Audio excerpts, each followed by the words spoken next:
Hallo und herzlich willkommen. Im heutigen Video möchte ich euch eine neue Methode vorstellen, mit der ihr Zealots farmen könnt. Wenn ihr in letzter Zeit Zealots gefarmt habt, habt ihr vielleicht gesehen, dass einige Zealots scheinbar explodieren, bevor ihr sie selber töten könnt. Das liegt daran, dass nun einige Leute Zealots mit dem Explosive Bow farmen, den ihr in der Schwarzpulver Collection auf Stufe 9 freischaltet. Warum man gerade diesen und keinen anderen Bogen verwendet, liegt daran, dass man Endermänner nicht direkt mit einem Pfeil treffen kann, da der Explosive Bow aber in dem Bereich, wo der Pfeil einschlägt, Schaden verursacht, ist es durch die Explosion möglich, mit dem Bogen auch Endermen zu treffen. Es soll scheinbar auch möglich sein, mit dem Scorpion Bow Enderman zu treffen, aber dort weiß ich nicht genau, wie es funktionieren soll.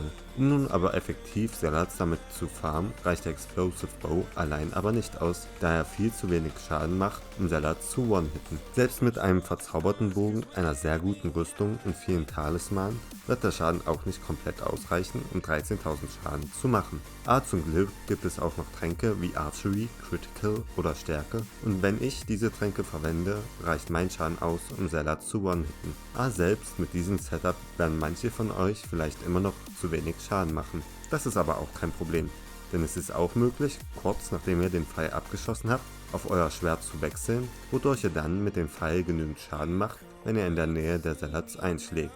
Jedoch denke ich, dass das Weapon Swappen vielleicht in der Zukunft gefixt wird.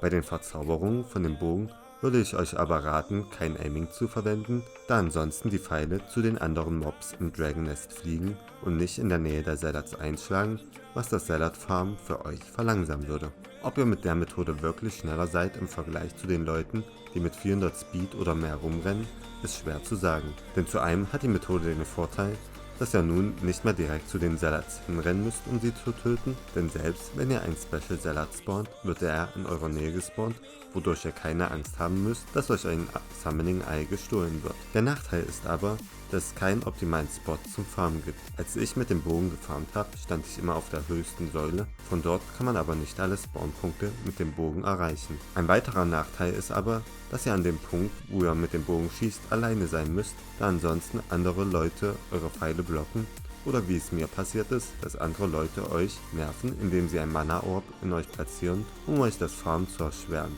Aber zur Not könnt ihr ja auch die Lobby wechseln. Aber nicht nur fürs Augenfarmen ist der Explosive Bow nützlich.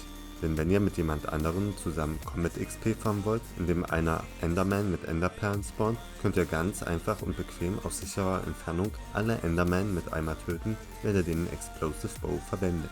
Ihr könnt ja mal in die Kommentare schreiben, ob ihr euch den Explosive Bow holen würdet zum Farmen oder eher nicht, weil ihr denkt, dass diese Methode bald genervt wird. Ansonsten könnt ihr auch gerne den Kanal abonnieren, um in Zukunft noch mehr Tutorials rund um Hypixel Skyblock zu sehen. Und bis dahin wünsche ich euch noch einen wunderschönen Tag und ciao!